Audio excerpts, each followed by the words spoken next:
Welcome to Art Takoma 2016. Roscoe and I are here in Old Town Tacoma enjoying the spirit of art. There will be performances, window displays, and most importantly, artists.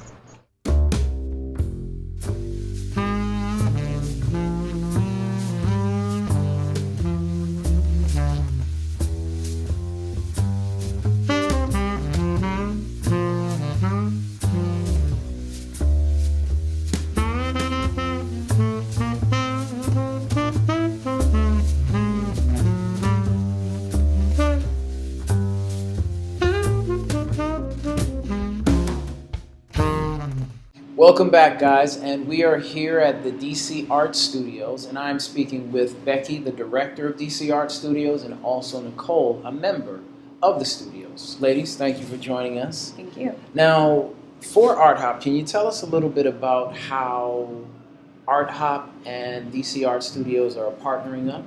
Sure, yeah. DC Art Studios is actually a partner, and we're sponsoring Art Hop this year. We've done it for the past couple of years, and it's just a great synergy of what we do. DC Art Studios is a nonprofit that provides studio space to all disciplines of artists, and Art Hop is an event that celebrates artists, so it just makes sense that we would be a partner with them.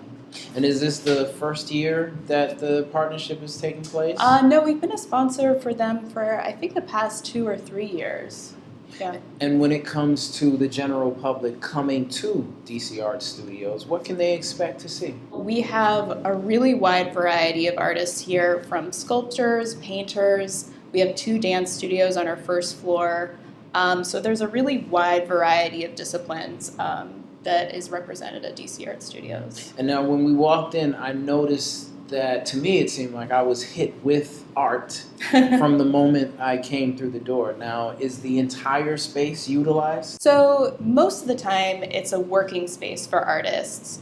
So they come here, they rent space from us to create work. A couple times a year, we have open studios, like we're having right now, and we invite the public in, and artists open their spaces to let people see kind of behind the scenes and like what they're working on. And Nicole, you're a member here at DC Art Studios. How long have you been a member? I've been a member for almost 2 years. Yeah. What has that time been like for you?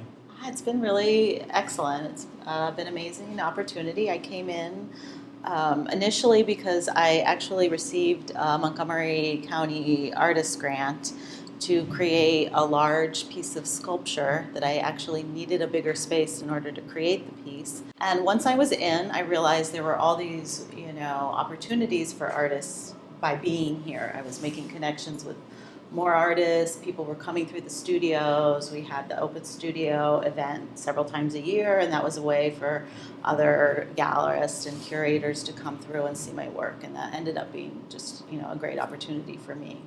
I will say, for me, I have a studio upstairs, and interacting with the other artists and kind of getting feedback from them is really helpful for me, at least. And I feel like also just being surrounded by other people that are working in the arts kind of feeds my inspiration too. So. Yeah. It's really interesting to be able to see everyone's working habits and what they're doing and ideas that they have, and we kind of form connections with each other, which is amazing.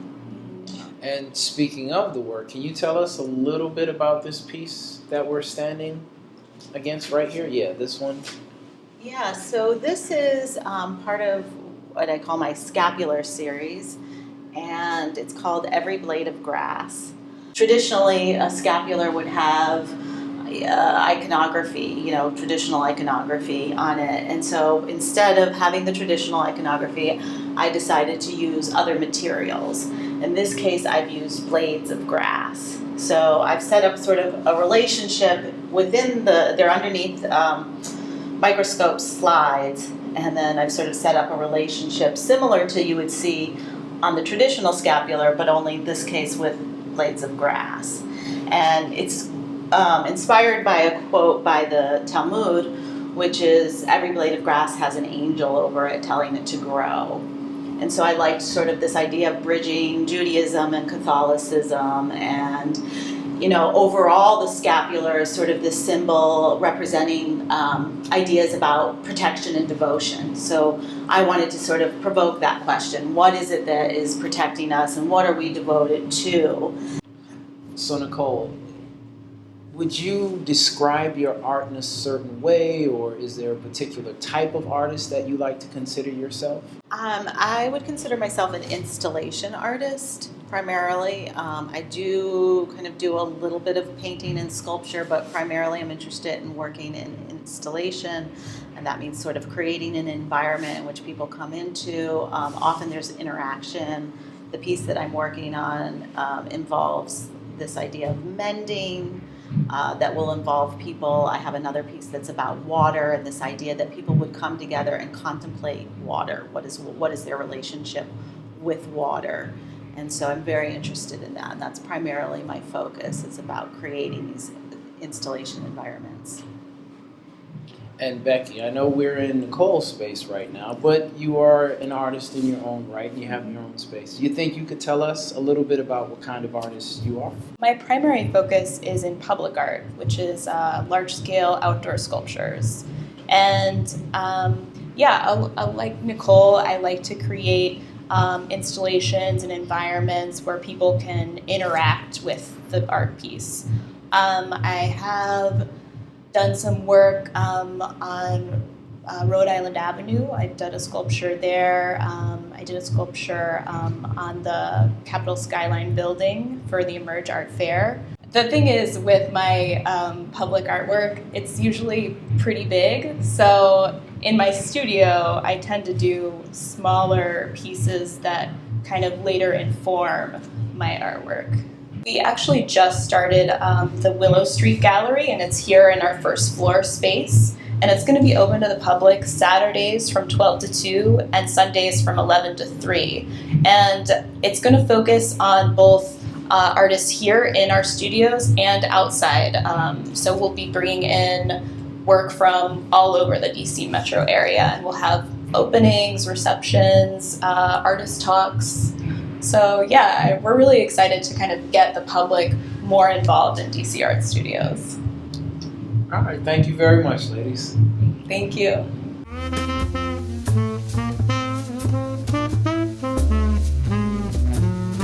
Welcome back, guys. I am now speaking with Rob Rudick, digital photographer.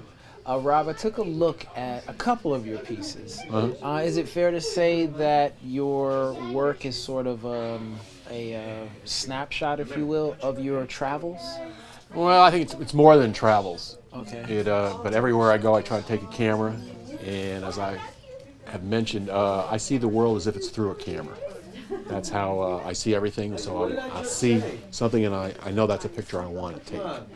And what the photographer brings to the occasion is a sense of composition and balance, and that's what I try to bring into all of my work. When it comes to your work, are there any particular stories you try to tell with the photographs, or is it more so just an aesthetic? It's really more an aesthetic. It's more a feel for the moment. I'm actually not telling stories as much as I am bringing a specific experience. Mm-hmm. How do you know when you have a good image? It's a feeling. I mean, you see it and you know it. You go, oh my God! It's almost, your jaw almost drops. It's intuitive, and you hope that your capture matches exactly what you had in mind when you took it. How long have you been a photographer? I've been doing photography since about 1973.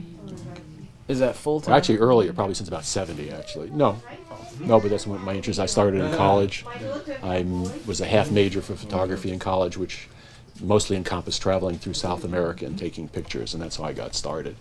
And then I let it drop for a while, and then when I got my first digital camera, in 2001, I picked it up seriously. Digital photography gives you the opportunity to control the entire process, which is very attractive to the artist. And going forward, do you ever have any sort of idea in advance of what you're going to shoot next? Subject-wise, yes. For instance, if I go to a car show, I know I'm looking for cars. If I go to a garden, I'm looking for flowers. But if I'm just out traveling or whatever, it's whatever crosses my eye. So do you know what's next? I don't. I don't have a clue about what's next. It mostly depends where I am. Thank you for your time. Thank you so much. Appreciate I appreciate it. Thank you.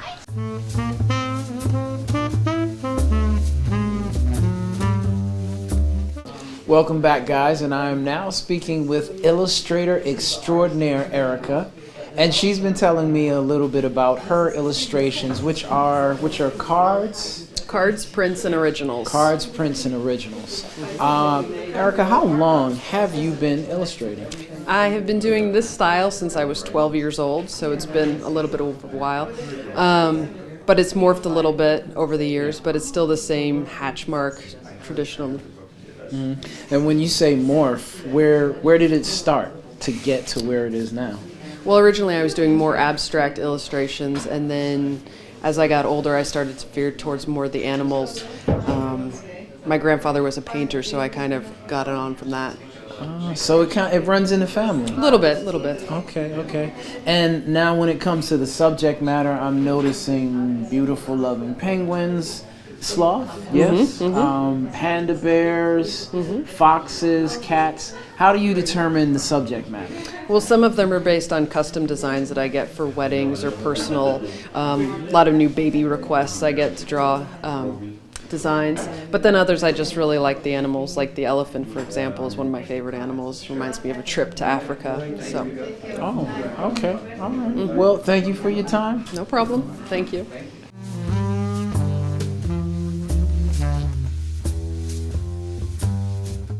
Welcome back, everyone, and I am here with Carol from Waterbug Studios. Carol, how long have you been a ceramic artist? I've been making pottery for about 6 years now. I was a visual artist. I've always painted like my whole life, ever since I was a little kid, drawn, that kind of thing. And so, but it's been about 6 years I've been making pottery. So. Was there anything in particular that brought you from regular drawing and painting and sort of got you into focusing more on ceramics? I just wanted to try it, and I really enjoyed it.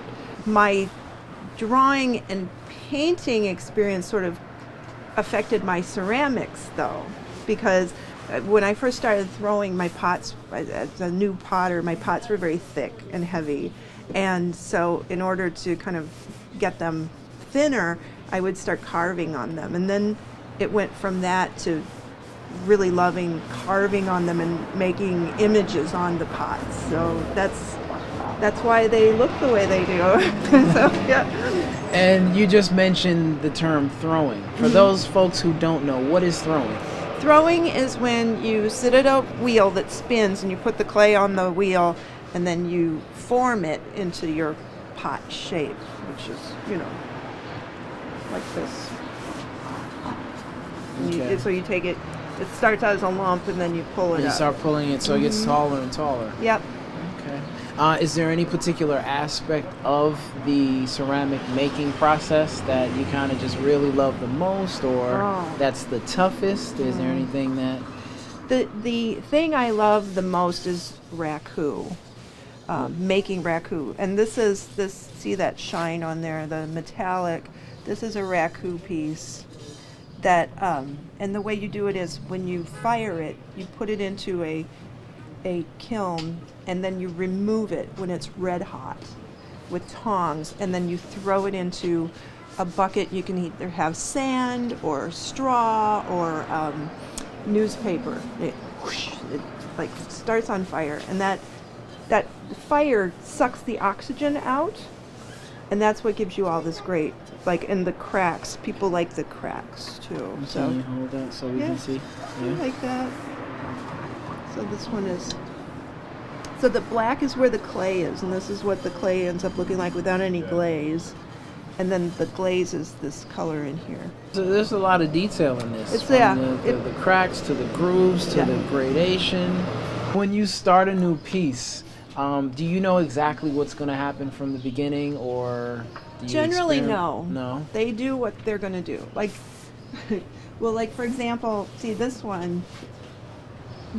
It was just shaped like this. And then as I started carving, well, then I got a little too deep and I did a hole. And I thought, well, that looks kind of neat. So then I did that whole space out, and I think it looks better from it. So I really love it. And so that's, you kind of have to let them do what they're going to do. sometimes. So And I also noticed that you have earrings. they're pendants. Pendants. So Okay. I have some beads, and I made some jewelry. There's these, and then these are beads. So these are Oh, so little bit more sort of like a random. necklace. Mhm. Necklace pendants. Okay. yeah. Or I have- love the star motif there. Yeah, I like these yeah, too. I love the stars. I And you were just- gonna say another one there? Yeah, well, and then so these have the glaze inside. So they're called what's known as functional pieces. So because you can actually use them for food, Yeah. or they're waterproof. Raku is not what you call functional because see, there's no glaze inside, Yeah. so that you can't put things in it. It's not waterproof entirely. You Oh, could- so the glaze makes it waterproof. The Mhm. glaze makes Right. it actually so, function. yeah. Now, going forward, do you have any, I guess, plans or ideas for any even larger Yes. pieces? Yes, absolutely. What I want to do is I want to be able to apply sort of the knowledge that I have as an artist in terms of planning, preparation, sketching, and really like having a goal, like you're saying, and make some bigger pieces, the bigger and more ambitious pieces, and kind of plan them out from start to finish. Thank you for your time. All right, thank you. Thank you.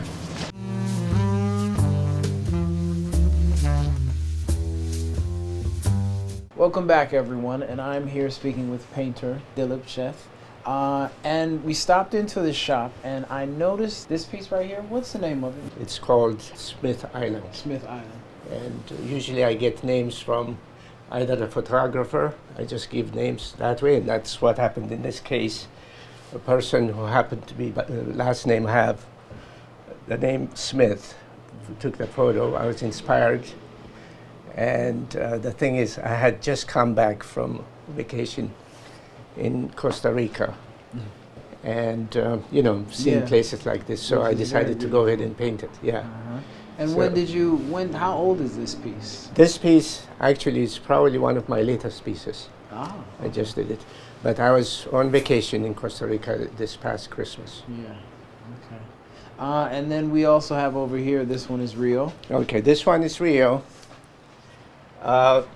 Usually I paint places where I've been to. I've never been to Rio, but I've always wanted to go, and I've always wanted to paint this exact scene. Yeah.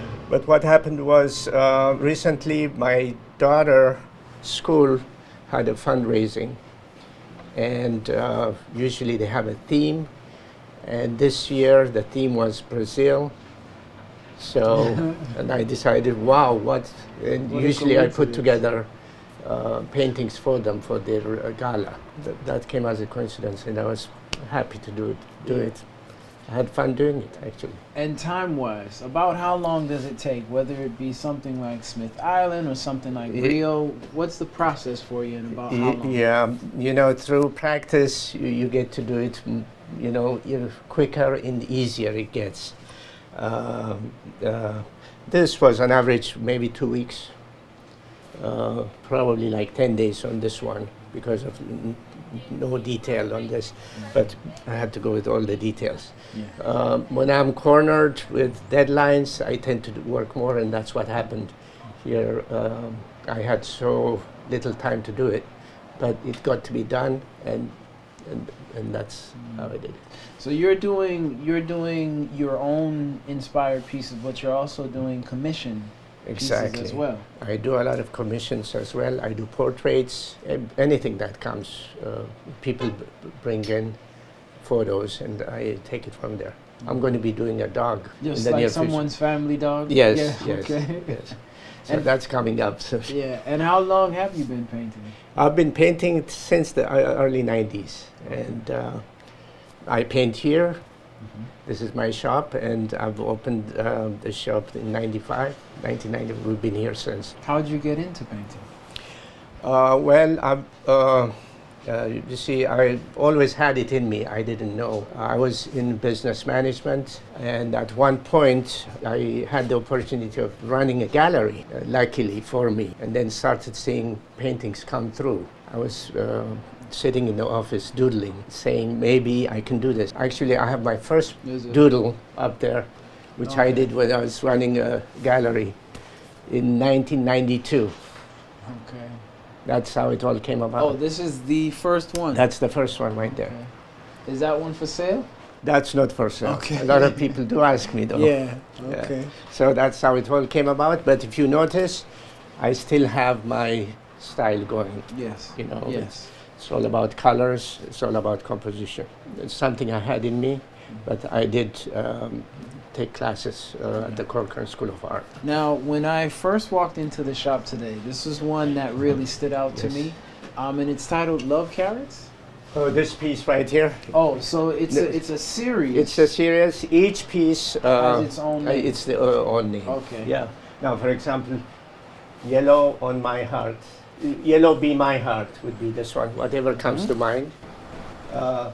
Heart on hearts. How did this come about? Well, you know, I started doing it a few years ago for Valentine's. Mm. You see all these people buying flowers, you know, they pay a lot of money, and I've done it myself. And they go bad in a week, not more than a week. But this is something, you know, you can give to your loved one, Yeah. and it stays forever. It stays forever. And people like it. You know, I'm known for that. And I used to only do it around Valentine's. And then it came to me, this could be a year-round thing. And last year I started really producing. Mm. And it's taken off since. Best of luck with everything going forward. Thank you for your Yeah. time. Thank you. Thank you. All right.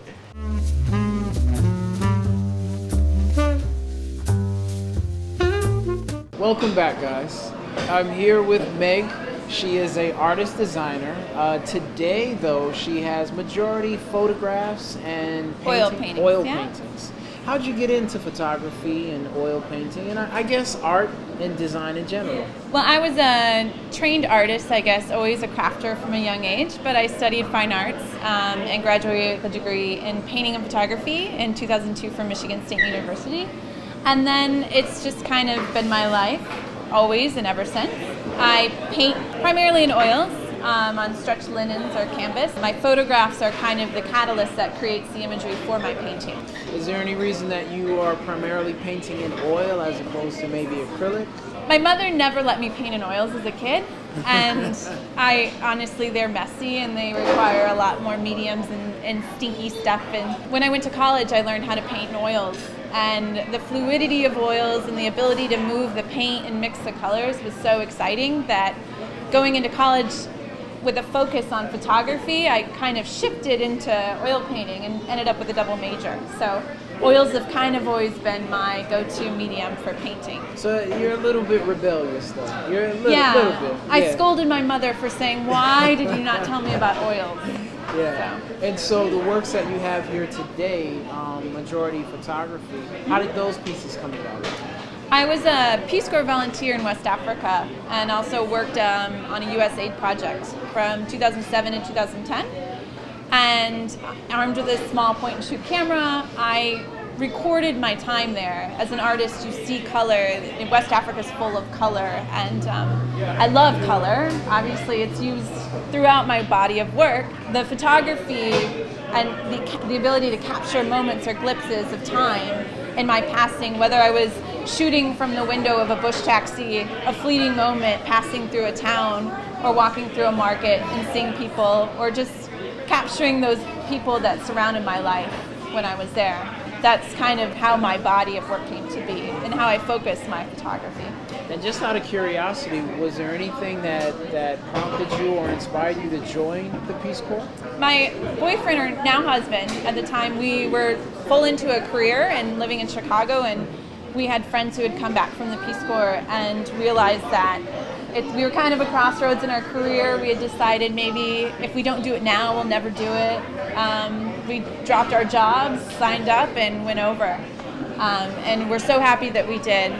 Had always wanted to spend time overseas doing service, and I was a small business development worker, and so I worked with coffee and cocoa growers, and I worked with artisans primarily, helping them promote their craft and trade, and had a wonderful time.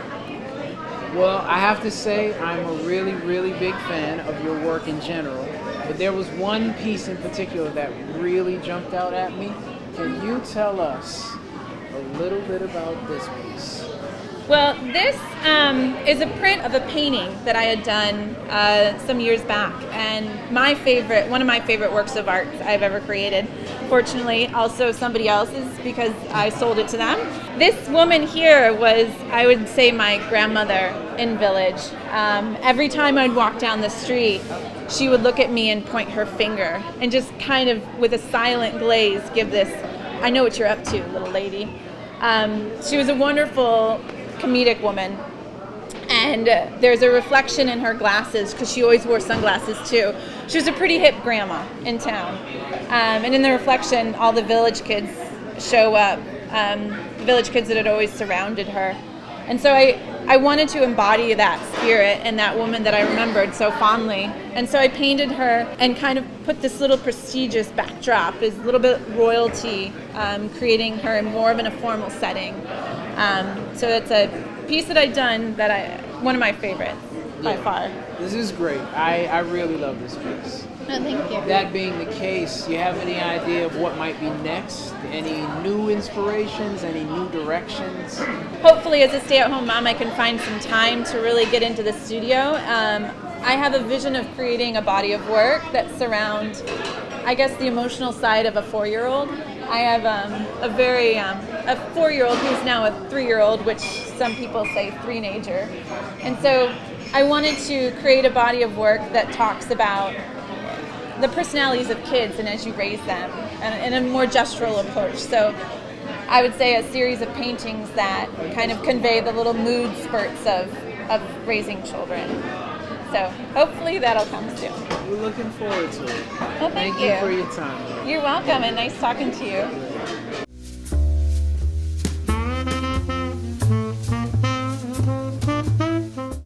Hey everyone, I'm joining you now from historic Tacoma, but sadly it's to tell you goodbye. That's all the time we have for this year's Art Hop Tacoma 2016. But if you want more information on any of the artists that you've seen here today or any of our sponsors, you can visit mainstreettacoma.org. Until next time, take care.